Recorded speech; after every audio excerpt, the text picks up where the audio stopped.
bawah sekali. Muka surat 5 bawah sekali. Kita sedang membincangkan ataupun kitab ini sedang membincangkan berkaitan dengan jual beli yang dilarang. Jual beli yang telah disebutkan dan akan disebutkan adalah bentuk-bentuk jual beli yang tidak dibenarkan dan telah datang larangan khas terhadapnya daripada Rasulullah sallallahu alaihi wasallam. Dan bukan sahaja ia dilarang, bahkan hukumnya tidak sah.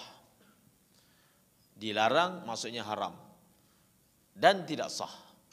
Dia adalah akad yang haram dan dia juga akad yang fasid, yang tidak sah. Ada kaedah dalam usul fiqh yang menyatakan bahawasanya an-nahyu yaqtadi fasadal manhi anhu. Larangan akan mencetuskan ketidakabsahan sesuatu yang dilarang.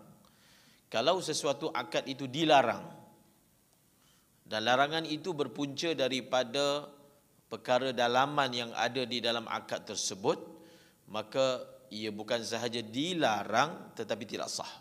Sebahagian akad-akad itu telah dibaca oleh Yang Mulia Datuk dan saya akan sambung, iaitu pada muka surat yang kelima di peranggan yang paling bawah.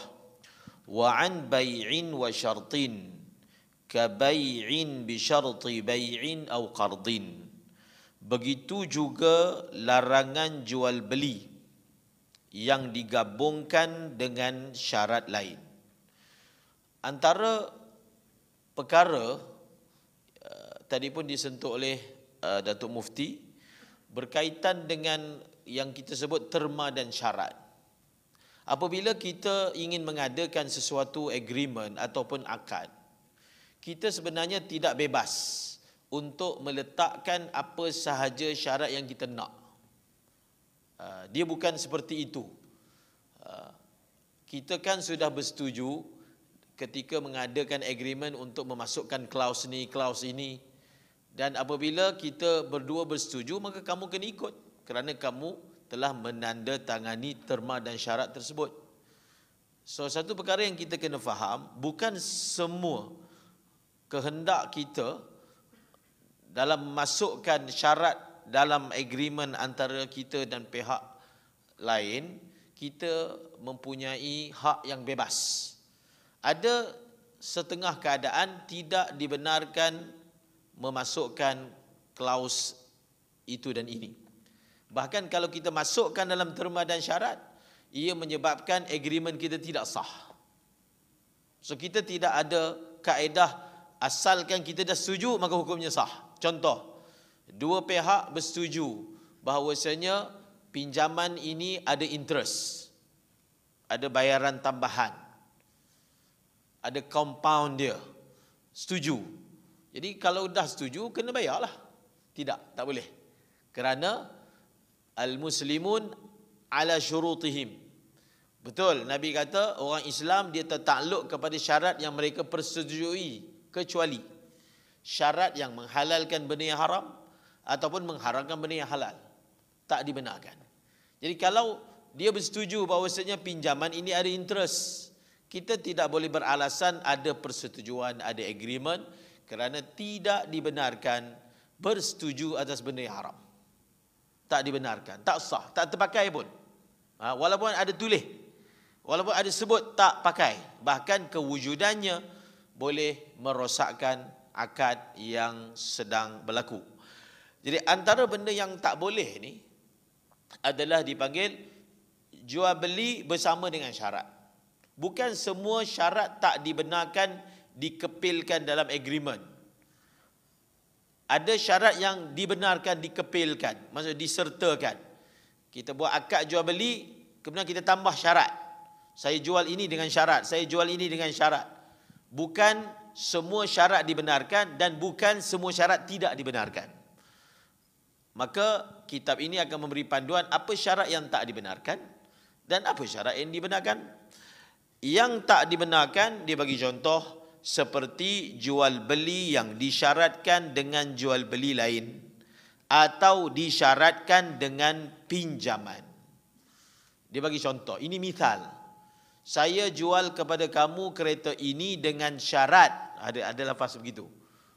Dengan syarat kamu menjual kepada saya motor kamu. Agreement itu memang dikepil sekali, serentak dalam satu akad. Saya jual kereta ini kepada kamu dengan harga sekian-sekian dengan syarat kamu menjual motor kamu kepada saya dengan harga sekian-sekian. So ada perkataan dengan syarat kamu menjual, akad itu tak sah. Cancel. Bubar. Saya menjual kepada kamu rumah saya ini dengan syarat kamu memberi hutang kepada saya 10,000. Dia letak syarat dia nak jual rumah ni, pihak pembeli kena hutangkan duit pada dia. Itu yang disebut yang disyaratkan dengan jual beli lain atau disyaratkan dengan pinjaman. Ada tambahan perkataan dengan syarat kamu menjual, dengan syarat kamu meminjamkan. Ada? Tak sah. Tak sah. Sebab tu bila kita nak buat agreement, kalau orang buat agreement yang agreement jual beli ni biasanya tak refer lah kepada peguam syariah. Peguam syariah tak uruskan. Peguam civil, kan? Mungkin ada perkara yang dalam civil dibenarkan syarat tu, dia tak menjejaskan. Tapi dari segi syariah tak dibenarkan. Maka kita kena alert benda tu. Bukan sahaja dia lulus segi sivil, tapi kita sebagai orang yang nak jaga agama, kita nak jaga hukum hakam, maka kita juga kena pastikan juga adakah ia juga lulus daripada segi hukum hakam syariah. Ini contoh syarat yang tidak dibenarkan. Wa an bai'in wa syartin ka bai'in bi syarti bai'in au qardin. Kemudian seterusnya apa? Walawishtara. Mana itu? Surat 1. Lain. Oh, 1 belakang ni. Oh, dia tengah terbalik. Saya pun tak tahu susunan dia. Kita ada kat depan ni. Okey, kita tengok sambungan dia muka surat 1. Lepas ni kena betul state betul-betul lah. Walawishtara zar'an bi syarti an yahsidahu al-ba'i'u aw thawban wa yakhituhu fal asahu butlanuhu. Tengok. Dia bagi contoh lagi. Ini syarat yang tak dibenarkan juga. Jika seseorang membeli tanaman dengan syarat bahawa dengan syarat bahawa penjual yang akan menuainya, atau membeli kain dengan syarat penjual menjahitnya, maka pendapat yang lebih sahih ialah jualan itu batal. Ini contoh yang lain. Cuma dua contoh ataupun dua surah yang diberikan ini ada perselisihan ulama. Adakah hukumnya sah ataupun tidak sah? Apa dia punya keadaan dia? Dia beli tanaman. Contohnya dia beli sawah padi. Sawah padi yang sedang berbuah. Kemudian dia letak syarat, okey, saya beli sawah padi ini tapi dengan syarat pesawah atau pemilik sawah lah yang perlu menuainya. Saya beli buah atas pokok ni, buah rambutan atas pokok ni dengan syarat yang memetiknya, membungkusnya adalah penjual. Itu contoh. Ataupun dia bagi contoh lagi bahawa penjual yang akan menuainya atau membeli kain dengan syarat penjual menjahitnya. Okay, saya beli kain ini dengan syarat kamu yang kena jahit bagi jadi baju, bagi jadi seluar, bagi jadi baju kurung. Maka ulama berselisih pendapat, boleh ke buat akad macam ni? Boleh ke buat akad seperti ini? Ataupun saya beli barang ni dengan kamu dengan syarat kamu perlu hantar barang ini ke rumah saya. Dalam akad dia ada sebut macam tu. Dengan syarat kamu perlu hantar barang ini kepada saya. Dan seumpamanya. Ada dua pandangan dalam mazhab al-Imam Syafi'i. Menurut pendapat yang muktamad, tak boleh. Tak boleh. Dengan syarat, kamu yang kena tuai, kamu kena petik, kamu kena bersihkan, kamu kena potong, kamu pada barang yang kita beli. Kamu yang perlu jahitkan kain yang saya beli kain elok, kamu yang jahit buat baju. Dinyatakan dengan syarat, maka hukumnya tak sah. Soalan dia, apa ilat sehingga ditarjihkan pandangan bahawasanya tak sah? Maka ditarjihkan pandangan bahawasanya tak sah kerana bila kita kata okey, saya beli kain ini dengan syarat kamu perlu menjahitnya. Jadi dengan syarat kamu perlu menjahitnya, ilat dia apa? Ilat dia adalah dia panggil at-tasarrufu fi ma la yamlik. Kita belum memiliki lagi kain tu. Kita belum beli. Bila kita belum beli, kan masih dari dalam akad. Kita belum beli lagi. Bila kita belum beli, kita tidak ada kuasa ke atas barang yang kita belum beli. Contohnya, esok saya akan beli motor. Contoh. Kemudian hari ini saya dah deal dengan satu orang. Okey, esok saya akan beli motor. Kamu nak sewa tak motor tu daripada saya? Maka orang tu setuju. Okey, setuju. Saya nak sewa 3 hari. Dia ambil duit dah. Kemudian esok bila dia dah beli motor, dia bagilah pada orang tadi yang nak sewa 3 hari. Maka adakah akad tadi sah tak sah? Dia mengadakan akad menyewa sesuatu yang dia belum miliki. Bila kita belum memilikinya, kita tidak ada kuasa tasarruf. Tak ada kuasa nak jual, tak ada kuasa nak sewa. Jadi bagaimana kita bertindak tasarruf, dalam bahasa fiqh digunakan tasarruf pada benda yang kita belum berkuasa ke atasnya. Contoh yang lain dalam bab nikah kahwin. Satu orang ini mazhab Syafi'i, ada mazhab lain sah. Satu orang dia kata dekat dia punya kekasih dia, orang petunang dia kata kat tunang dia, saya cerai kamu. Saya cerai. Ada function tak perkataan saya cerai kamu? Tak ada, kerana seseorang hanya memiliki kuasa cerai apabila dia telah berkahwin. Bila berkahwin saja, kalau dia orang merdeka, dia dapat tiga kali cerai. Kalau dia hamba, dia dapat 2 kali cerai. Jadi kuasa atau pemilikan terhadap talak hanya akan ada setelah dia kahwin. Sekarang ni dia belum kahwin, maka dia tak ada sebarang kuasa tasarruf kepada perempuan ni. Tak ada apa-apa kaitan. Jadi kalau dia talak juga, tak ada apa-apa kesan. Ataupun dia kata dia buat taklik talak. Dia buat taklik. Dia kata kepada tunang dia, kalau kamu pergi juga tempat ni, saya cerai kamu talak 2, talak 3. Kemudian mereka berdua ni kahwin. Dan perempuan ni ataupun tunang dia yang sekarang menjadi isteri dia telah buat benda yang dia larang tapi sebelum kahwin. Dia kata kalau kamu buat macam ni, maka jatuh talak 3. Tapi dia buat tu lepas kahwin. Kalau dia buat sebelum kahwin tu jelaslah memang tak ada apa-apalah. Apa cerita cerai belum kahwin lagi. Tapi sekarang ni dia buat benda yang dilarang itu selepas sudah ada ikatan.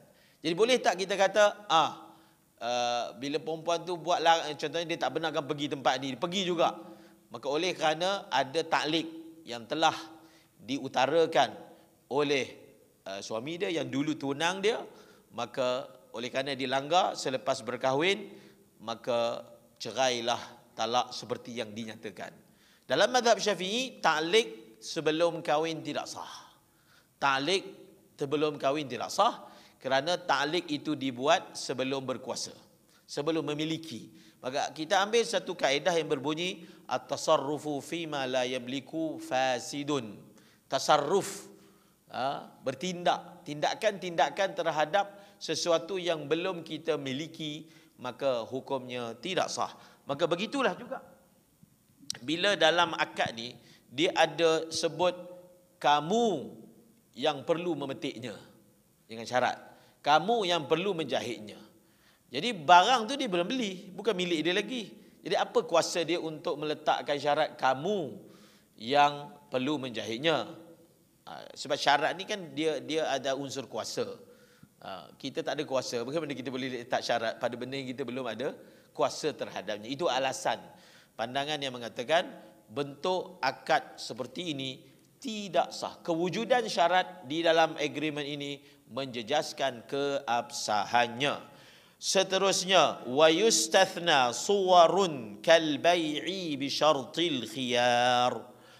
Maka pada masa dikecualikan daripada pembatalan ini adalah keadaan seperti dalam hukum hakam ada unsur yang kita panggil pengecualian. Kalau orang belajar law pun, adakah law itu bersifat merata tanpa ada kecuali ataupun ada kecuali? Kalau tak ada kecuali, tak ada lah. Kalau ada kecuali, ada. Jadi kita bila belajar hukum hakam fiqah pun, ada hukum yang mana tanpa pengecualian. Tak ada istithna. Apa orang putih panggil apa istithna? Pengecualian dia panggil apa? Exception, tak ada. Tapi ada hukum yang ada kanun yang ada exception. Ada yang tak ada exception, kan? Contohnya dalam bab semayang. Dalam bab semayang, kalau satu orang dia bercakap, dia melafazkan satu kalimah dalam semayang dia batal. Hukum ni ada kecuali ke tak ada kecuali? Ada. Kecuali kalau dia melafazkannya dalam keadaan dia lupa. Itu dia panggil kecuali, kan? Satu orang dia makan di siang Ramadan, semayang puasa dia batal. Adakah hukum ini tanpa pengecualian? Ada pengecualian. Kecuali kalau dia makan dalam keadaan jahil, tak tahu, atau kalau dia makan dalam keadaan lupa. Itu yang dimaksud exception. Jadi begitulah juga dalam hukum fiqh, ada perkara yang ada yang tak ada. Jadi contohnya dalam bab ini yang menyebut bahawasanya dalam agreement, dalam akad tak boleh dikepil dengan syarat. Adakah kenyataan ini bersifat umum ataupun ada juga pengecualian? Ada. Maka sekarang Imam Nawawi akan senaraikan beberapa bentuk ataupun surah yang dikecualikan. Apa dia? Dikecualikan daripada pembatalan ini adalah keadaan wa yustathna suwarun kal bai'i bi syartil khiyari aw al bara'ati min al 'aibi aw bi syarti qat'i thamari wal ajali wal rahni wal kafili al muayyanati al muayyanati. Kemudian bithamanin, tu salah tu. Ada salah sikit. Al muayyanati bithamanin, tukar tu. Al-thaman dalam matan tu ditukar dengan perkataan bithamanin. Bithamanin.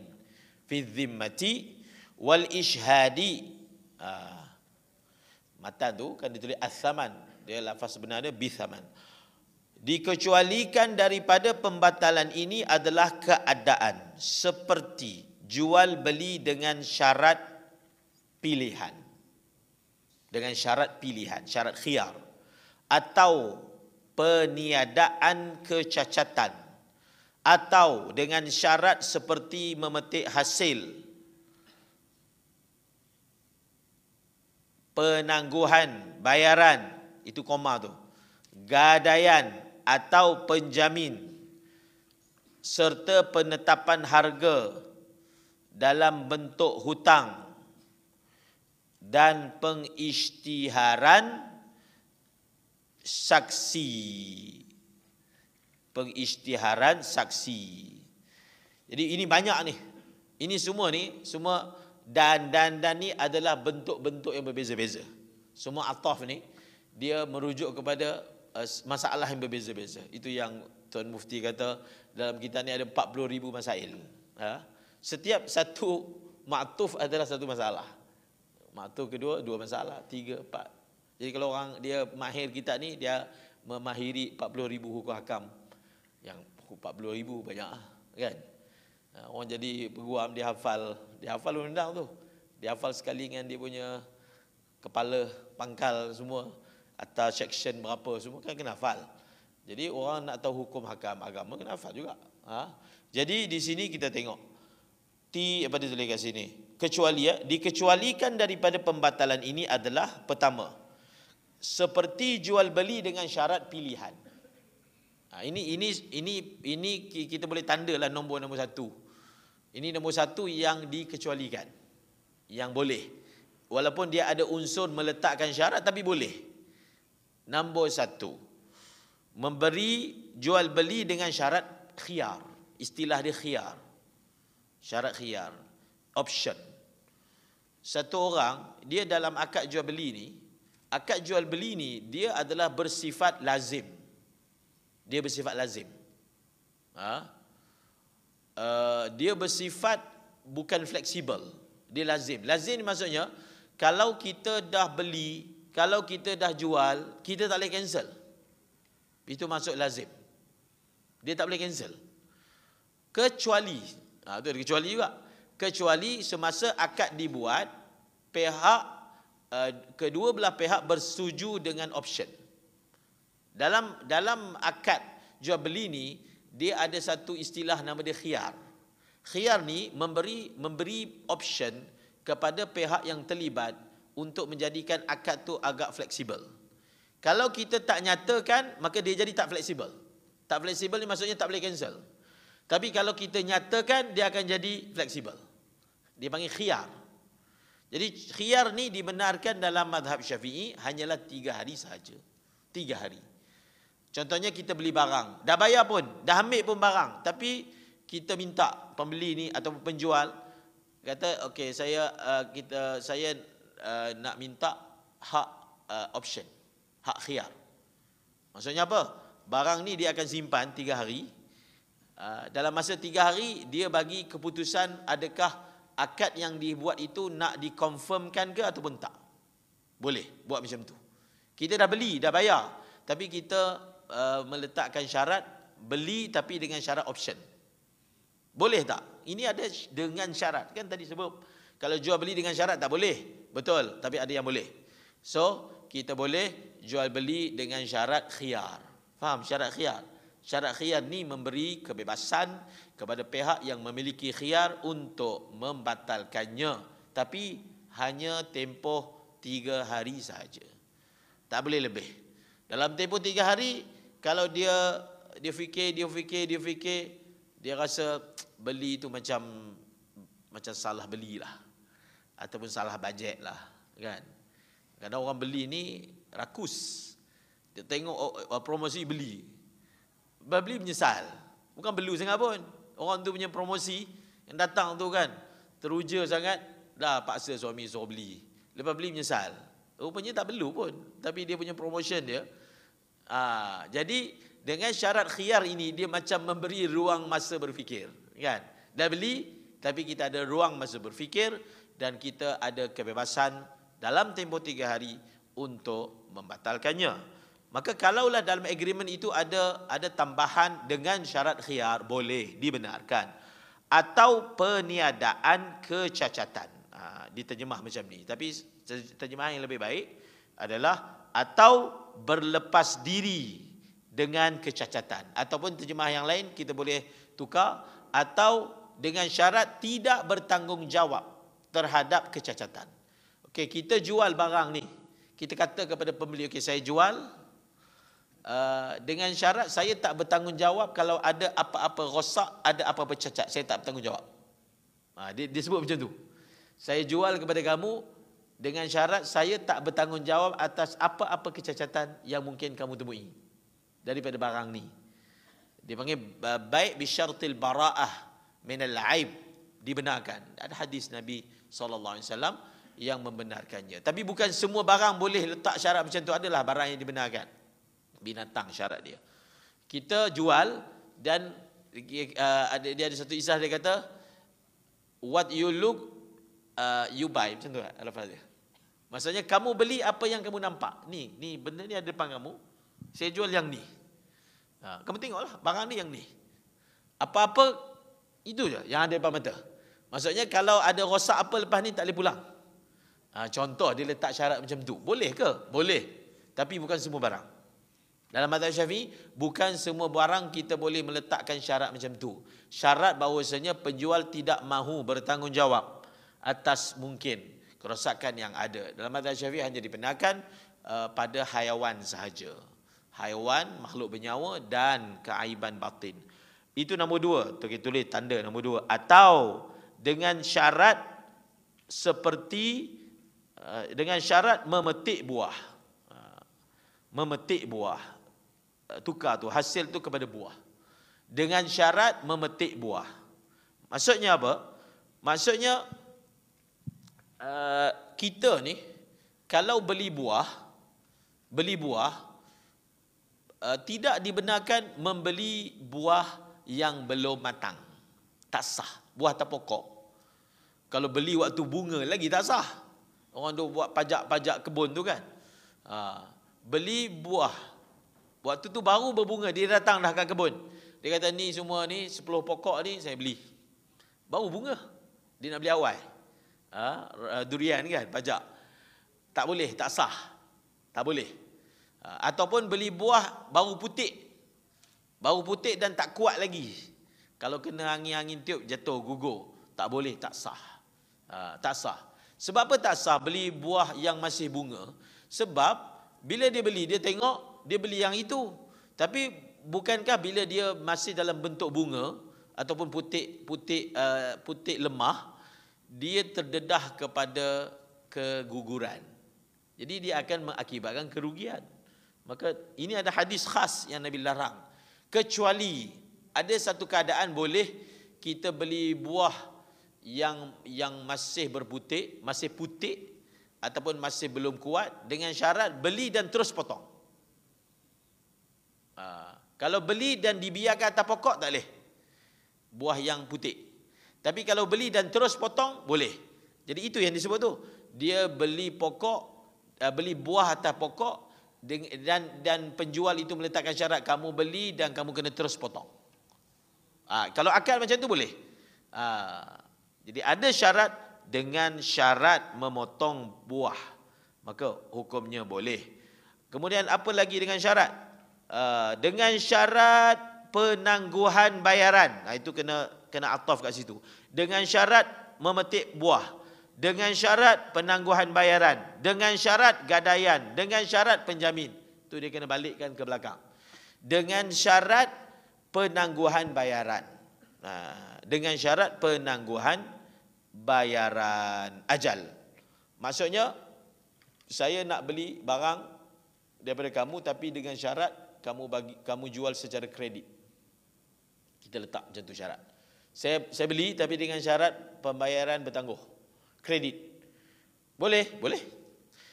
Saya jual barang ini kepada kamu dengan syarat kamu mesti letak sesuatu barang untuk digadai. Saya jual barang ini secara hutang kepada kamu, tapi dengan syarat ada benda yang kamu letak sebagai gadai. Contohnya kamu gadaikan ni basikal ni gadai. Orang tu datang naik basikal, basikal ni gadai. Saya boleh bagi hutang, saya boleh berjual secara bertangguh, kredit, tapi syaratnya ni, phone kamu gadai. Kalau tak bersedia untuk gadai, saya tak nak jual. Boleh tak kita letak syarat macam tu? Boleh? Boleh. Atau penjamin, saya jual barang ni kepada kamu secara hutang dengan syarat ada penjamin yang menjadi penjamin kepada hutang jual beli kamu ini. Jadi pihak penjual tu dia letak syarat, pembeli kena bawa penjamin, pembeli kena letak gadaian. So adakah klaus dengan syarat itu dalam perkataan agreement tu ada perkataan dengan syarat muktabar, terpakai, bukan available, valid, diambil kira? Ya, diambil kira. So bila diambil kira, apakah implikasi dia? Implikasi dia adalah pihak customer, pihak pelanggan, pihak mushtari yang bersetuju dengan syarat ini perlu mematuhi syarat tersebut. So kalau syaratnya ada gadaian, dia kena patuh, kena bawa gadai. Kalau syaratnya adalah penjamin, kena bawa penjamin. Kalaulah syaratnya kredit dan seumpamanya. Serta warrahni wal kafil ataupun penjamin, serta penetapan harga dalam bentuk hutang. Itu disalah tu, terjemahan tu. Sebab atas pun salah, bawah pun, atau penjamin. Jadi serta penetapan harga dalam ni dia ada tertinggal. So boleh garis terjemahan tu sampai perkataan hutang kita tulis lain, atau penjamin yang ditetapkan. Tambah perkataan atau penjamin yang ditetapkan. Maksudnya kalau satu orang tu dia letak syarat jual beli ini adalah pembayaran bertangguh, maka kena tetapkan tempoh, kena sebutkan bertangguh sehingga, kena sebut. Ataupun dia kata dengan syarat gadai, maka kena takyinkan, kena tetapkan apa bentuk barang yang dia nak customer tu gadai, kena tentukan. Dia tak boleh bebas. Dia tak boleh ayatnya dengan syarat kamu gadai, tak boleh, tak sah. Dia kena spesifik. Takyin ni maksudnya spesifik. Dia kena spesifikkan gadai basikal, gadai handphone, gadai motor dan seumpamanya. Dan dia juga kena spesifikkan kafil. Kafil ni penjamin, dengan syarat ayah kamu jadi penjamin. Dia kena spesifikkan. Dengan syarat ada penjamin tak cukup. Ada penjamin kan tak jelas, tak spesifik. Siapa penjamin itu tak boleh. Dengan syarat ayah kamu jadi penjamin. Adik-beradik, ikutlah siapa pun. Tapi dia mesti ada spesifik siapakah yang menjadi penjamin. Itu yang maksud al-muayyanat dalam matan tadi. Kemudian bithamanin fi dhimmah. So syarat-syarat ini diperuntukkan untuk jual beli yang macam mana? Syarat-syarat ini diperuntukkan untuk jual beli secara hutang. Itu tambahan dia. Atau penjamin yang ditentukan untuk sebarang jual beli secara hutang. Begitu. Apa lagi yang boleh diletakkan syarat?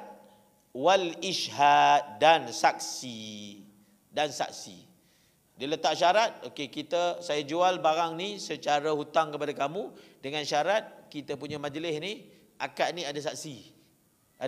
Dia letak syarat macam tu. Boleh mensyaratkan seperti itu. Okey, faham kan? So di situ dah ada beberapa masalah dah. Masalah yang dikecualikan, pertama bisyartil khiyar, kedua bisyartil bara'ah minal aib, ketiga bisyarti qat'i samar, keempat bisyartil ajal, kelima bisyartil rahni, keenam bisyartil kafili, ketujuh bisyartil ishhadi. So ada 7 masalah. Ada 7 masalah yang disebut dalam matan minhaj ini yang dikecualikan daripada kenyataan bahawasanya jual beli dengan syarat adalah tidak sah, kecuali dalam 7 masalah dibenarkan. Maka kena faham betul-betul. Kemudian Allahumma salli ala sayyidina Muhammad. Wala yushtaratu ta'yinus syuhudi fil asah. Tidak disyaratkan untuk menentukan saksi menurut pendapat yang lebih sahih. Dia beza. Kalau saksi, dia tak perlu tentukan siapa yang perlu jadi saksi. Tapi kalau penjamin, perlu tentukan siapa yang jadi penjamin. Tapi kalau saksi, tak perlu tentukan. Dia boleh dalam kenyataan agreement tadi, dengan syarat ada saksi. Ada lelaki yang menjadi saksi. Cukup. Tanpa dia menentukan secara spesifik siapakah orang itu. Tapi kalau gadai tadi, tak cukup. Dengan syarat ada gadaian, tak cukup. Ada gadaian, tak cukup. Dengan syarat kamu menggadai, spesifikkan apa dia, barangnya. Dengan syarat si fulan secara spesifik menjadi penjamin. Perlu ta'yin. Tapi kalau saksi tak perlu dita'yinkan, tak perlu dispesifikkan. Bahkan kita memadai dalam kenyataan kita dengan syarat ada saksi. Saksi yang dimaksudkan yang muktabar lah. Jika pembeli tidak melihat barang jualan.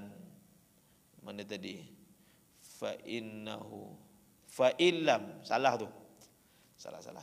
Dia tertinggal, matan Arab tu tinggal. Fa illam yarhan. Bukan fa illam yarah. Dia tinggal nun di atas. Fa illam yarhan. Matan atas. Fa illam yarhan au lam yatakaffal. Fa illam yarhan au lam yatakaffal. Au lam yatakaffal al-mabi' falil bai'il khiyar. Batan atas tu ada salah. Au lam yatakaffal mabi' falil bai'il khiyar. Falil bai'il khiyar. Tengok terjemahan dia. Jika pembeli tidak melihat barang jualan. Salah tu terjemahan. Tukar. Jika pembeli tidak menggadai. Tukar. Jika pembeli tidak meletakkan barang gadaian. Okey? Atau, itu pun boleh potong. Atau penjamin tidak menjamin barang jualan, barang belian. Boleh potong.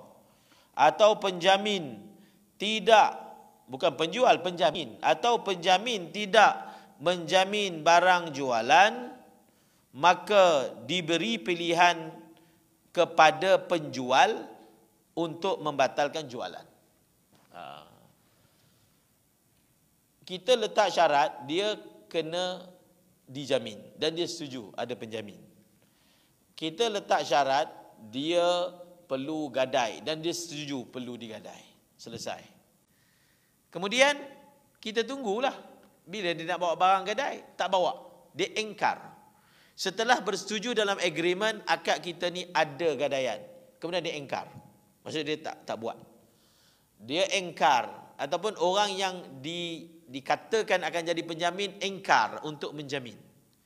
Maka pihak penjual mempunyai option untuk tidak meneruskan jual beli. Diberi kuasa, okey, kamu tak patuhi agreement, kita setuju bahawasanya ada gadai, kamu tak buat. Penjamin, dan penjamin tu tarik diri, contoh, maka saya tidak mahu meneruskan akad ni. Boleh. Dia mempunyai pilihan untuk tidak meneruskan. Dia panggil istilah khiyar. Dia boleh cancel. Akad dah berlaku. Akad dah berlaku ni, agreement sudah berlaku. Adakah agreement yang sudah berlaku boleh dicancelkan? Boleh. Dalam keadaan tertentu. Ini antara keadaan yang boleh mengcancelkannya, boleh untuk membatalkannya. Falil bai'il khiyar walau kana 'abdan. Walau ba'a, bukan kana tu. Walau ba'a 'abdan bi syarti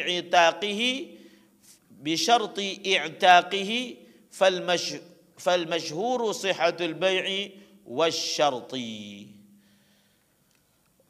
Dia bawa satu masalah,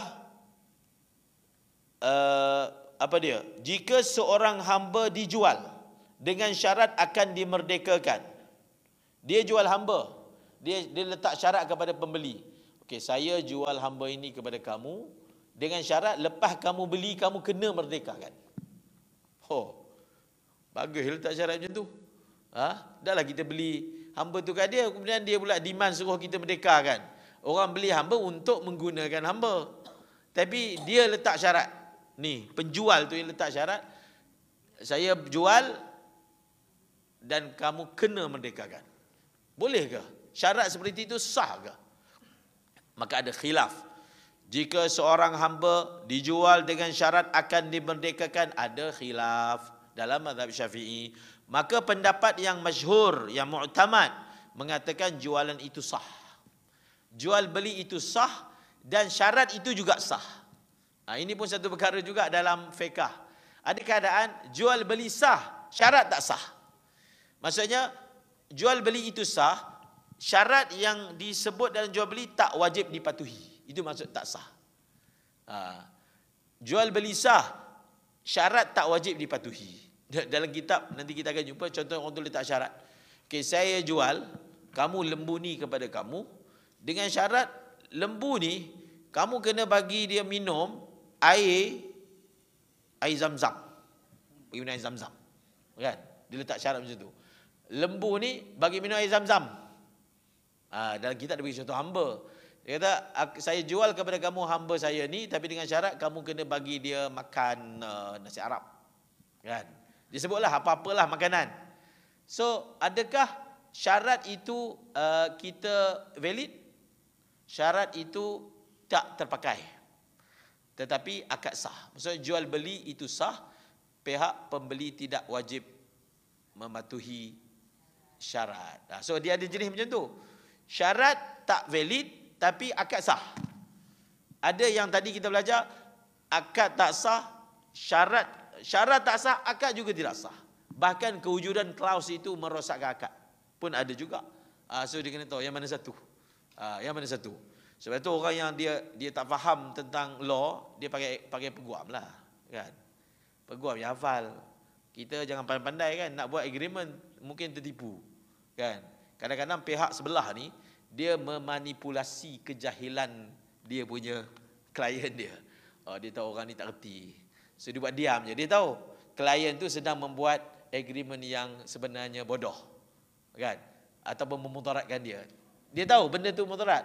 Tapi kalau orang ni setuju, benda tu akan jadi valid, dia buat diam je. Kan? Dia dah kaji lah undang-undang. Orang ni tak kaji, dia menggunakan kenaifan pihak sebelah untuk dia akan menang segi teknikal kalau berlaku apa-apa di mahkamah. So sebab itu kalau kita nak buat agreement, so rujuk dulu dengan pakar, kan? Orang yang faham undang-undang. Kalau tak, takut kita buat undang-undang yang memudaratkan, kita buat agreement yang memudaratkan diri kita sendiri. Pendapat yang lebih besar menyatakan bahawa penjual boleh menuntut membeli untuk memerdekakan hamba itu. Kemudian, okey, sekarang ni jualan itu sah dan syarat juga sah. Setelah itu, pendapat yang lebih sahih menyatakan penjual boleh menuntut, dalam kes hamba ni dia boleh tuntut pula pembeli untuk memerdekakan hamba itu. Lepas orang tu beli, dia tak merdekakan. Jadi pihak penjual itu dia boleh mengemukakan tuntutan di hadapan qadhi bahawasanya pihak pembeli tidak mematuhi persetujuan bahawasanya hamba yang dibeli itu hendaklah dimerdekakan. So dia boleh ajukan aduan kepada pihak berkuasa tentang ketidakkepatuhan itu. Namun jika disyaratkan bahawa selepas dimerdekakan loyalty ataupun walak masih kepada penjual, atau disyaratkan pengurusan penulisan kontrak atau pembebasan selepas sebulan, maka jualan tidak sah. Tak jelas terjemahan ni. Tapi kalau penjual dia letak syarat. Dia letak syarat apa? Saya jual hamba ini kepada kamu, walak dia saya punya. Dia ada satu istilah dalam bab hamba ni, dia panggil walak. Bukan yang politik tu punya walak tu. Walak. Walak ni Nabi kata al-wala'u luhmatun ka luhmatin nasab. Walak ni adalah satu hubungan antara seorang dengan bekas tuan dia. Bekas tuan dia. Dia ada satu hubungan. Macam kita ada hubungan darah kan dengan ibu ayah kita. Satu orang yang dulu dia hamba, kemudian dia merdekakan, tuan dia mempunyai satu hubungan. Yang nama hubungan itu walak. Apa function hubungan ni? Kalaulah hamba ni mati, dia tidak ada seorang waris pun, maka harta dia akan diwarisi oleh bekas tuan dia.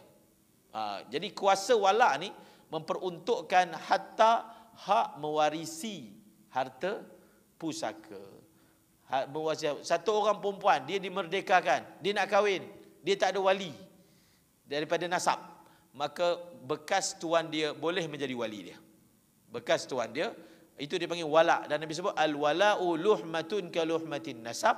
Walak ni dia punya hubungan dia macam nasab. Tapi kalau ada nasab, diutamakan nasab lah. Dia akan berfungsi masa tak ada nasab. Maksudnya tak ada ayah dah, tak ada abang dah, maka ada kekuatan. Jadi penjual ni dia letak syarat. Kamu beli hamba saya jual dengan syarat kamu kena merdekakan. Lepas kamu merdekakan, walak tu saya nak. Tak boleh lah. Sebab Walak ni diberikan kepada orang yang memerdekakan. Sekarang ni yang memerdekakan tu kan customer, pembeli. Kenapa pula penjual tu nak? Jadi kalau diletakkan syarat macam tu, dia merosakkan akad. Walau syarata ma'al itqil wala'a lahu aw syarata tadbirahu aw kitabatahu aw itqahu ba'da syahrin lam yasihal bai'. Ini adalah beberapa keadaan yang mana tak sah. Pertama, dia menetapkan walak dia punya, tak sah. Dia meletakkan syarat tadbir. Ini pun salah terjemahan ni. Atau disyaratkan pengurusan. Ini pakai AI ke apa terjemahan? Atau disyaratkan pengurusan. Tadbir ni bukan pengurusan. Ini istilah. Ataupun dia mensyaratkan bahawasanya hamba itu hendaklah dimudabbarkan. Dia dalam hamba ni dia ada istilah mudabbar. Dabbar tuka. Apa maksud dabbar tuka? Satu orang tuan kalau dia kata ke hamba dia, kalau saya mati, kamu merdeka. Kalau dia cakap macam tu, maka apa yang sedang berlaku, dia telah menjadikan hamba dia hamba mudabbar. Hamba mudabbar adalah hamba yang tuan dia telah meletakkan syarat. Kalau dia mati, hamba tu merdeka. Maka sekarang ni penjual tu dia letak syarat kepada pembeli. Saya jual hamba ini kepada kamu dengan syarat kamu hendaklah menjadikan dia hamba mudabbar. Penulisan kontrak au kitabatihi. Salah juga. Atau disyaratkan menjadikannya hamba mukatab. Bukan penulisan kontrak. Menjadikan hamba mukatab. Dia letak syarat. Kamu beli hamba ni, lepas tu kamu kena buat akad mukatab dengan dia. Ataupun lepas kamu beli, lepas sebulan kamu kena merdekakan dia. Semua keadaan ini tidak sah. Kita terus sikit lagi. Namun jika syarat itu adalah walau syarata muqtadal aqdi kal qabdi wal raddi bi'aib aw ma la gharada fi ka syarti alla ya'kula illa kadha sahha walau syarta wasfan yuqsad kan walau syarata wasfan yuqsad.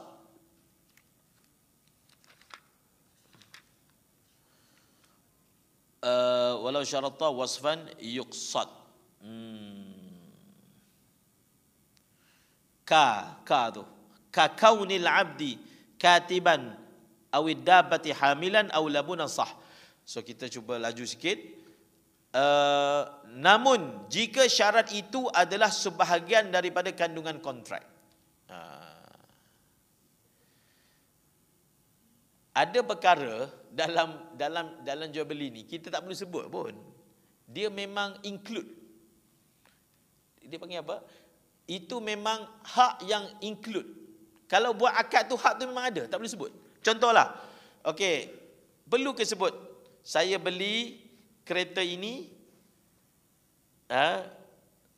ataupun saya jual kereta ini kepada kamu ataupun saya beli kereta ini daripada kamu dengan syarat saya memilikinya selama-lamanya. Perlu sebut tak perkataan saya memilikinya selama-lamanya? Tak perlu. Memang sifat jual beli tu memang sifat dia memiliki selama-lamanya. Itulah faedah daripada jual beli.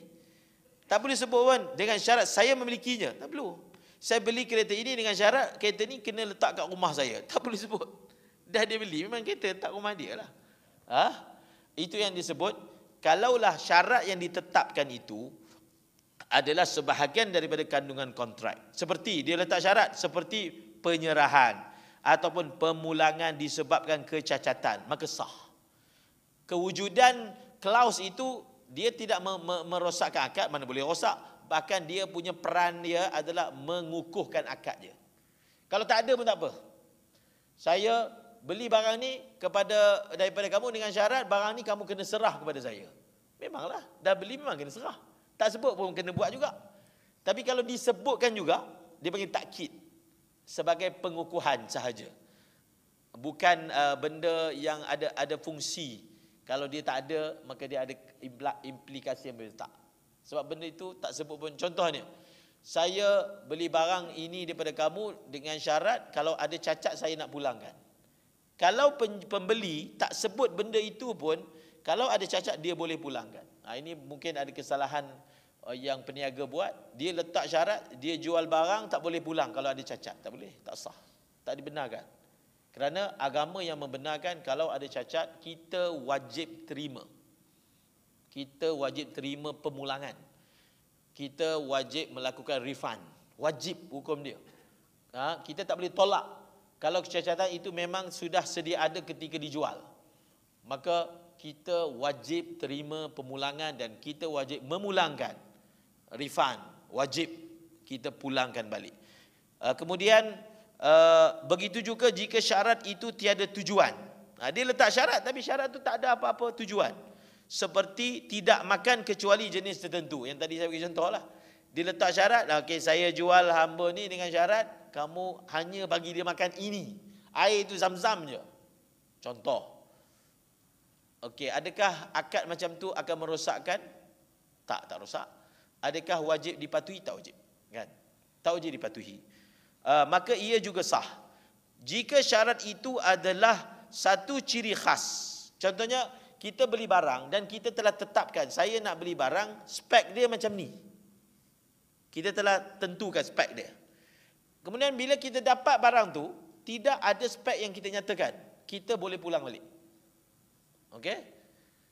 Jika syarat itu adalah satu ciri khas, seperti hamba itu pandai menulis, atau haiwan itu bunting, atau boleh diperah susu, maka jualan itu juga sah. Dia letak syarat, saya nak beli lembu bunting. Saya nak beli lembu korban. Saya nak beli hamba pandai tulis. Saya nak beli hamba pandai main komputer. Saya nak beli lembu susu. Saya nak beli ayam boleh telur, ayam telur. Sebab tu dia dapat ayam tak boleh telur, maka dia boleh pulangkan. Dia ini kita ambil contoh lembu korban. Kita telah amanahkan, kita kata dekat pemilik kandang, kami nak beli 10 ekor lembu korban. Bila sebut lembu korban, maksudnya lembu yang cukup syarat boleh dikorbankan. Contohlah dia hantar lembu tak cukup umur, tak cukup 2 tahun.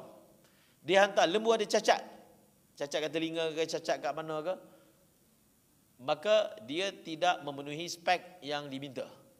Kita, pihak masjid yang menjadi wakil kepada pihak peserta, perlu memulangkan balik. Memulangkan balik. Sebab kita bayar untuk spek yang khas. Kemudian pihak penjual tidak menyerahkan yang ditetapkan, maka kita ada kuasa pulangkan balik. Kita pulangkan balik. Dan pihak penjual wajib terima. Wajib terima. Kalau dia tak terima, dia telah melanggarlah hukum syarak. Kemudian kita habiskan walahul khiyaru in akhlafa wa fi qaulin yabtulul aqdu fid dabbah. Walau qala bi'tukaha wa hamlaha batala fil asah wala yasihu bai'ul hamli wahdah wal hamil dunah wal hamil bihur walau ba'a hamilan mutlaqan dakhala al hamlu fil bai'. Ini banyak ni, ada dekat 6-7 masalah. Walaupun nampak macam sebaris kan, dalamnya ada 6, 7, 10 masalah. Pembeli mempunyai khiyar jika penjual menyalahi syarat. Ini saya dah terangkan. Kita letak syarat bunting, dia bagi lembu tak bunting. Kita letak syarat lembu susu, lembu tak boleh, tak ada keluar susu. Atau syarat boleh bertelur, tak boleh bertelur. Kita letak syarat begitu dan begini, jenama itu, jenama ini, dia tak hantar. Kita minta dia tempahan baju jenama sekian-sekian. Dia bagi jenama lain pula. Ada juga jenis orang yang jenis macam tu. Kita tempah jubah kat dia. Kita katalah kita nak poket macam ni, poket sebelah kiri lah kata. Contohlah kita sebut kiri. Dia pergi buat poket kanan. Lepas tu dia explain pula, tak apa, kanan ni sunnah. Jadi sebab tu saya buat kanan. Ataupun kita tak nak zip, dia buat zip. Kan bagus kalau ada zip. Zip kan barang tak jatuh. Kita tak boleh beggar tempahan orang. Orang nak macam tu, buat je lah. Kalau kamu nak, kamu kata kanan tu bagus, buat baju sendiri. Baju yang ditempah, kena buat ikut macam orang tempah lah. Mana boleh beggar. So, kalaulah dia pergi buat tanpa dan menyalahi yang dinyatakan, maka kita boleh pulangkan. Kita tak wajib terima. Saya tak nak ambil, kan? Saya tak nak ambil dan kamu kena pulangkan balik duit. Kita refund full. Menurut satu pendapat, akad itu batal jika melibatkan haiwan tunggangan. Maksudnya, dalam bab binatang tadi tak sah. Jika penjual berkata, aku jual kepada kamu haiwan ini bersama kandungannya. Tengok. Nampak benda ni halus. Dia kata saya jual lembu. Lembu tu memang bunting. Tapi dalam agreement ada sebut perkataan bersama kandungannya. Saya jual lembu ini bersama kandungannya. Perkataan bersama kandungannya itu merosakkan akad. Dia jadi tak sah. Jadi sebab tu kalau nak jual, hanya sebut saya jual lembu ini, titik. Tak perlu tambah perkataan bersama kandungannya. Kewujudan perkataan bersama kandungannya menyebabkan akad itu tak sah. Maka menurut pendapat yang sahih, jual beli itu batal. Simple je. Kamu tak faham kenapa ada perkataan bersama kandungannya jadi tak sah? Adalah dia punya reason dia. Dia kalau kita beli lembu bunting, kita tak perlu sebut pun kita beli sekali dengan anak. Sebab anak tu diikut sekali. Kan? Contohnya, perlu ke sebut saya beli lembu ini bersama ekornya? Boleh sebut tak? Tak boleh sebut. Saya beli lembu ini bersama tanduknya. Bersama kaki belakang dia. Beli lembu itu kan juzuk daripada lembu. Jadi anak ni dikira juzuk daripada lembu tadi. Dia include automatik masuk. Bahkan kalau kita sebut, kalau anak lah spesifik, dia tak sah. Tidak sah menjual kandungan sahaja tanpa induknya. Ini tadi pun Datuk dah bahaskan. Tak boleh. Jual anak saja tak boleh. Atau induk sahaja tanpa kandungannya pun tak boleh. Saya jual ibu tapi anak saya tak jual. Tak boleh. Saya jual anak tak jual ibu. Tak boleh. Namun jika seseorang menjual haiwan bunting secara mutlak. Mutlak. Dia tak ada kata tanpa ibu, tanpa anak. Dia saya jual binatang ni. Sah. Maka kandungan tersebut termasuk dalam jual beli tersebut. Jadi kalau dia jual secara mutlak, maka dia tabek, diikut sekali. Tak boleh sebut pun, dia include. Dia masukkan sekali. Dan dalam bab jual beli nanti kita akan belajar, ada perkara yang include, ada perkara yang kena sebut. Kalau tak sebut, tak masuk. So kena bezakan. Mana masalah include, mana masalah yang kena nyatakan, so dia berbeza. Wallahualam.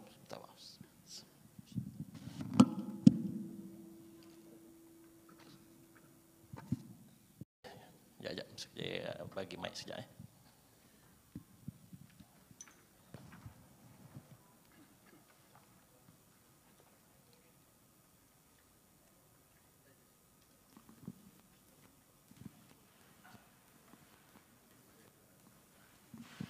Assalamualaikum Ustaz-Ustaz.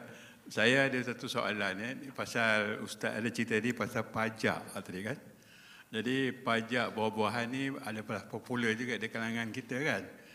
Jadi kalau contohnya pajak durian, buah durian kan, dia kata dia nak beli tapi belum masak semua.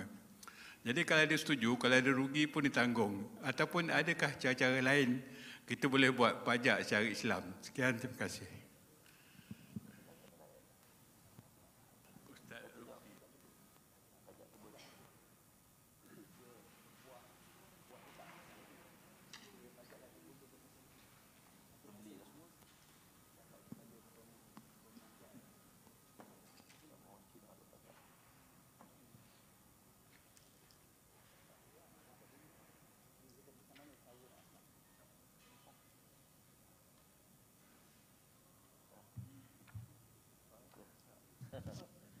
Bismillahirrahmanirrahim.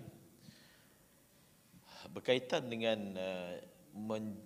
memajak ni, yang kita faham ni, apa yang berlaku ketika pajak, pihak pembeli telah membuat bayaran. Ada pajak sampai banyak tahun kan, bukan setahun, 5 tahun. Jadi semua buah tu kira dia punya. Berlaku juga pajak macam tu. Ataupun untuk bermusim, contohnya buah tu bunga dah keluar, dia kata dia beli semua, ia akan muncul. Jadi jual beli seperti ini ada larangan khas daripada Nabi. Ini bukan ijtihad daripada ulama, ada larangan khas daripada Nabi SAW. Tak boleh jual seperti itu. Ada hadis dalam Bukhari dan seumpamanya. Dan dia punya alasan ni jelas, kerana dia akan mendedahkan pembeli kepada gharar. Gharar ni maksudnya ketidakkepastian. Sebab bila dia masih bunga ataupun masih putih lemah, dia masih boleh gugur. Jadi dia tak boleh nak anggar berapakah buah yang mungkin akan keluar, dan bayaran itu dibuat dalam perkara yang tak pasti. Dia dalam akad jual beli ni kalau ada tak pasti ni yang bersifat kerugian ketara tak dibenarkan. Dan adakah kalau pihak pembeli dia kata saya tanggung, soalan tadi kan, saya bersedia untuk tanggung kalau apa pun lah kemungkinan tiba datang ribut ke apa ke, saya tanggung, tak dibenarkan.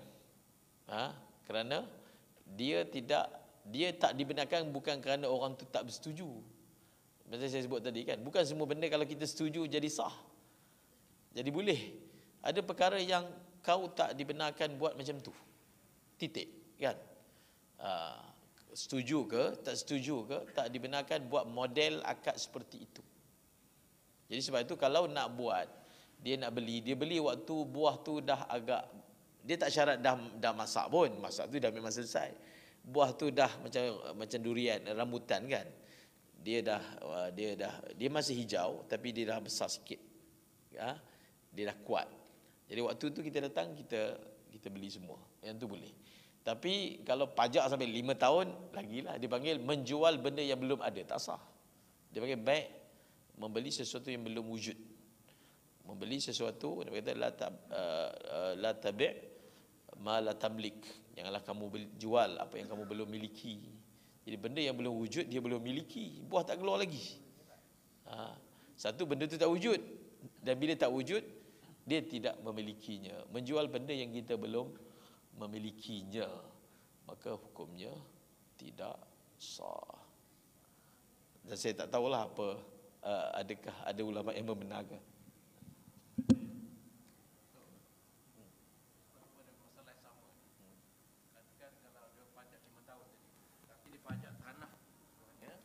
Segala apa hasil dia punya boleh pecuk tanam tu, jual sayur, termasuk dia kalau buat durian tu dalam tempoh 5 tahun tu ini dia panggil masalah ni, ini orang panggil menyewa tanah, menyewa pokok. Dia ada soalan kita biasa dapat daripada sahabat-sahabat kita daripada Kemboja. Mereka belah sana banyak buat. Mereka ada kebun plum, kebun mangga.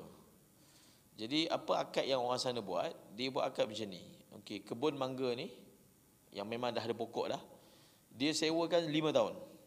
Dia sewakan 10 tahun. Dia bukan sewa tanah, sewa pokok, kan? Dia sewa pokok selama 5 tahun. Dan buah-buah yang akan tumbuh, akan terhasil, buah tu kira penyewa punya. Macam tu. Dia punya deal dia macam tu. Sebelum saya jawab soalan ni, kita kena faham kaedah. Kalau dia punya kaedah dia, siapakah orang yang berhak terhadap buah? Orang yang berhak terhadap buah adalah pemilik pokok, bukan penyewa. Itu asal dia. Contohlah satu orang dia sewa lembu, sewa kuda. Kuda tu bunting. Sewa tu bunting. Kemudian melahirkan anak. Siapa punya anak tu? Anak tu adakah penyewa punya ataupun pemilik punya? Pemilik. Walaupun orang itulah yang usahakan baka, dia pergi cari baka apa, dia bunting. Tapi kaedah dia, siapa punya ibu, ibu tu siapa punya, maka anak tu dialah memilikinya. Dia panggil ziyadah. Maka itu kaedah asal dia. Siapa punya pokok, maka dia punya buah. Orang ni sewa pokok je, bukan membeli pokok. Dia biasa beli pokok, sewa pokok. Itulah pendapat yang muktamad dalam mazhab Syafi'i, tidak boleh menyewa pokok untuk mendapatkan buahnya. Tapi ada satu pandangan, benda disebut dalam Fathul Mu'in, dan pandangan ini difatwakan oleh ayah kepada Imam Subki, Walid, bahawasanya sah menyewa pokok untuk dinikmati buahnya, untuk diambil buahnya. Menyewa pokok untuk diambil buahnya, boleh, sah.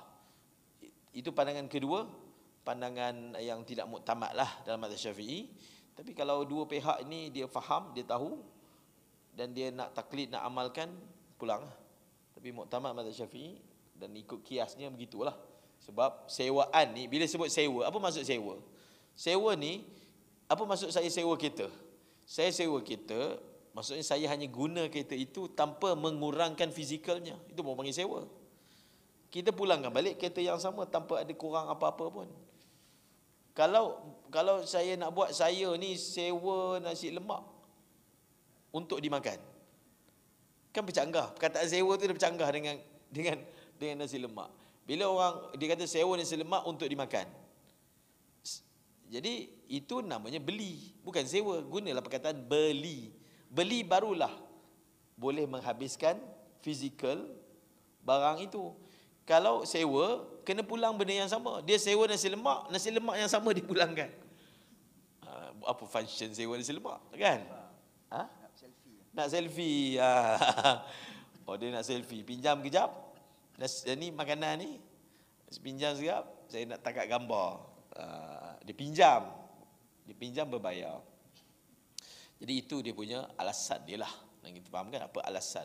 Alasan dia sebenarnya, syariat dia nak jaga.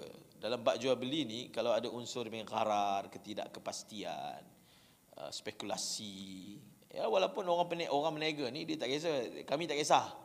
Kami bersedia untuk menanggung spekulasi yang tinggi pun tak apa. Sebab itulah kalau dibiarkan manusia ni, dia memang rakus. Kerakusan tu akan memudaratkan lapangan suatu hari nanti kan. So kita kena sekat dia. Kau setuju pun tak bagi kak. Sebab kerakusan tu kalau tak ni, dia kata tak apa. So dia akan rosakkan pasaran. Saya nak tambah sikit lah. Jadi fatwa Imam Subki tadi tu, dia membenarkan menyewakan kebun untuk dinikmati buah-buahan dia. Tapi yang saya fahamlah berdasarkan kaedah mazhab, buah tadi tu tidak menjadi milik penyewa. Dia cuma yang berlaku kat sini adalah ibahah. Jadi sebenarnya pemilik kebun menghalalkanlah, menghalalkan. Ibahah ni pun dalam i'anah dia ada sebut masalah menyewakan kambing untuk susu tak boleh. Tapi kalau dia bagi pinjam kambing dengan mengibahkan susu tu boleh. Jadi dia taklah bercanggah dengan mazhab sebenarnya. Jadi nampak macam sama kan? Tapi sebenarnya tak sama. Kenapa? Apa beza dia? Kalaulah kita kata buah yang dari kebun yang dipajak tadi, buah-buah dia tu jadi milik pemajak ataupun penyewa. Kan, orang yang sewa kebun tu, pajak tu, buah yang keluar tu semua 5 tahun tu jadi milik dia. Itu tak sama dengan dengan mazhab yang mengatakan buah tu semua tu jadi milik pemilik kebun, cuma pemilik kebun halalkan. Bolehlah nak ambil, nak jual apa boleh. Kenapa boleh pula? Yang pertama kata tak boleh, yang kedua kata boleh. Sebab yang pertama tadi tu kita kata buah tu menjadi milik penyewa tu berasaskan akad sewa, akad ijarah. Jadi buah tadi tu adalah imbalan bagi sewa yang dibayar. Jadi sewa ni termasuk dalam kategori akad muawadah, maknanya timbal balik. Aku bayar sewa, aku dapat buah. Muawadah. Tapi kalau yang kita cakap boleh tadi tu, itu atas dasar ibahah. Ibahah ni maknanya dia menghalalkan. Ibahah ni masuk dalam kategori tabarruk. Tabarruk ni macam derma lah. Derma. Jadi dia ada kaedah yugtafaru fi tabarru'at ma la yugtafaru fil muawadat. Dalam bab muawadah, timbal balik ni syarat dia ketat. Sebab aku bayar ni untuk dapat apa?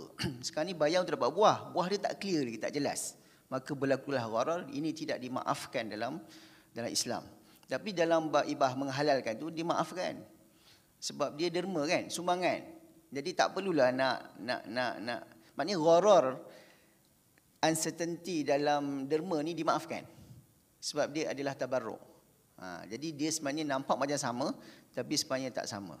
Jadi kalau betul-betul lah nak pakai cara Islam, sewa kebun tadi tu, tapi buah tu yang saya faham lah, tetap milik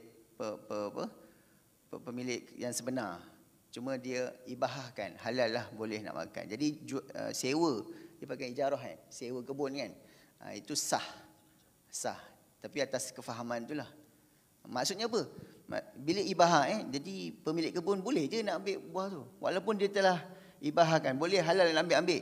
Tiba-tiba dalam masa 5 tahun tu Ada satu hari dia bawa keluarga dia makan buah tu. Boleh tak? Boleh tak pemayar pajak tu nak argue dengan aku dah bayar? Tak boleh. Dari sudut syarak, pemajak tu tak boleh argue. Sebab dia adalah, asal dia adalah pemilik kebun yang dihalalkan kepada tu. Wallahu a'lam. Okey, disahkan oleh Datuk Seri. Baik. Dia macam satu lagi contoh kan.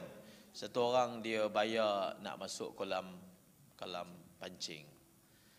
Kalau bayaran itu adalah untuk harga ikan yang bakal mungkin ditangkap, maksud dinyatakan macam tu, tak sah. Tak sah lah, sebab satu dia dapat ikan, tak dapat tak pasti lagi kan. Kalau dia dapat ikan apa, berapa, mana boleh bayaran dibuat untuk benda yang belum pasti. Jadi sebab itu macam mana kalau macam tu, bayaran tu untuk apa? Nak bagi jadi sah. Maka bayaran itu adalah bayaran menggunakan premis tu, menggunakan kawasan tu. Itu dia punya kawasan. Dia bebas untuk menetapkan orang yang nak masuk kawasan itu dan nak menggunakan sebagai untuk memancing dengan bayaran sekian-sekian. So ikan yang dapat tu, itu bukan ikan itu adalah dipanggil ibah, macam Ustaz cakap tadi lah. Ikan itu adalah pemberian pemilik kolam. Maksud kalau korang boleh dapat ikan, kira korang punya lah, kan?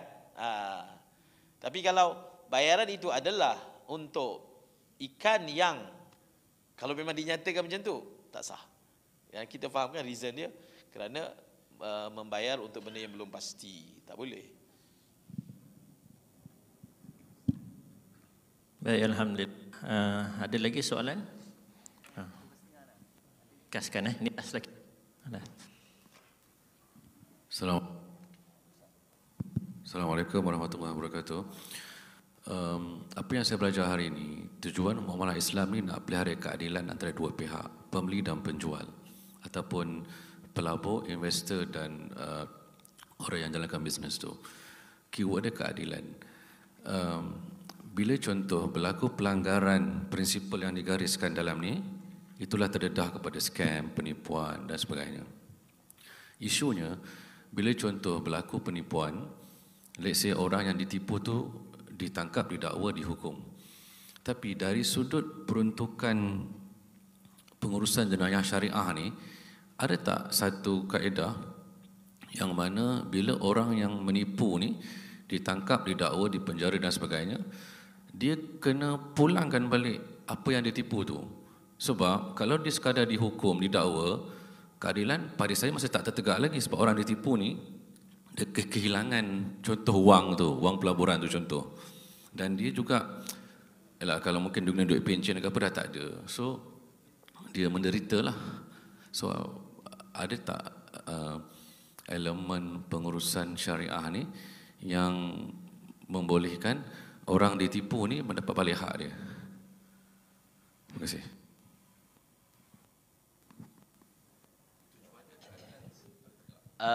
Dalam kitab fiqh ni, dia memang ada perbahasan khas tentang isu, dia panggil ganti rugi. Sangat panjang. Pelbagai bentuk ganti rugi. Pelbagai bentuk ganti rugi, ganti rugi civil, ganti rugi jenayah, ganti rugi inilah kalau melibatkan harta benda, memang ada. Jadi kaedah dia, kalau kamu telah merugikan seseorang, kamu perlu bayar ganti rugi. So dia orang yang melakukan jenayah yang melibatkan harta, dia curi contoh dia. Curi kan? Okey, apakah hukuman hudud dia? Potong tangan. Kita katalah penjara ke apa ke. Dalam masa yang sama, dia perlu memulangkan balik barang yang dia curi. Dia perlu, kalau barang itu dia dah pakai, dia perlu ganti. Kalau dia belum ada kemampuan, benda itu dikira hutang. Dan kalau perlu disita harta dia untuk dapatkan balik hak, ya memang ada. Itu memang jelas. Secara detail. Hatta contohnya satu orang dia curi kereta orang. Dia curi sebulan. Contoh. Kemudian kita berjaya berkas dia, dia ditangkap. Dia dikenakan takzir lah kerana perbuatan merampas. Okey, satu. Dia akan pertama dia akan dihukum atas perbuatan ghasab. Yang kedua, kereta itu perlu dipulangkan. Yang ketiga, ada lagi. Yang ketiga, dia perlu membayar ujratul mithil. Maksudnya kita akan kenakan bayaran atas dia. Okey, dia telah ambil kereta tu sebulan. Maknanya dia telah merugikan masa sebulan yang sepatutnya boleh dipakai oleh pemilik tapi tak boleh pakai sebab ada kat tangan orang ni. So, kereta ni nilai sewaan dia sehari berapa? Kalau sebulan berapa? Jadi orang ni juga dibebankan untuk bayar sebulan punya penggunaan. Bukan saja dia kena pulangkan, dia kena bayar pula. Kalau diandaikan kereta itu disewa sebulan, berapa bayarannya? Dia kena bayar pula. Dia kena bayarkan pula. Jadi sebenarnya macam contohnya berlaku kemalangan. Kalau undang-undang kita kata orang ini dikenakan denda, orang yang melakukan aksiden kan. Tapi masalahnya denda tu tak diberi kepada pihak yang terbabit pampasan. Denda-denda kesalahan tu jadi kesalahan yang mana akan diberi kepada pihak kerajaan sahaja. Sebenarnya belum cukup adil. Orang yang mengalami musibah disebabkan orang ni punya kelalaian, dia dibayar kan, kehilangan nyawa, kehilangan anggota, kegagalan dan seumpamanya. So memang peruntukan syarak begitu. Allah Alam. Alhamdulillah, tuan-tuan dan puan-puan dirahmati Allah Taala. Kita harap jawapan tadi dapat merungkai segala kemusykilan tuan-tuan dan puan-puan. Jadi kita merakamkan ribuan terima kasih kepada iaitu Ustaz Maulana Lutfi, Maulana Manan dan juga Datuk Seri Hassan. Jadi tuan-tuan dan puan-puan, selesai kita untuk Ihya Terus Madani siri yang pertama, dan insya-Allah moga direzekikan kita bertemu untuk siri yang kedua nanti, cadangannya bulan 11 nanti. Kita cadangkan juga mengadakan perasmian untuk siri yang kedua nanti kita akan wawarkan dalam media sosial dan kita akan panjangkan surat jabatan insya-Allah. Cadangannya mungkin 20 hari bulan November. Jadi harap tuan-tuan dan puan-puan sudi untuk bersama-sama kita sekali lagi insya-Allah untuk siri yang kedua di tempat yang sama, Masjid Wilayah Tuan Kuala Lumpur. Tuan-tuan dan puan-puan, dekat depan ni ada QR untuk tuan-tuan scan bagi menjawab soal selidik dan send, nanti sijil akan di-emailkan kepada email tuan-tuan dan puan-puan. Jadi isi email itu betul-betul. Jadi kita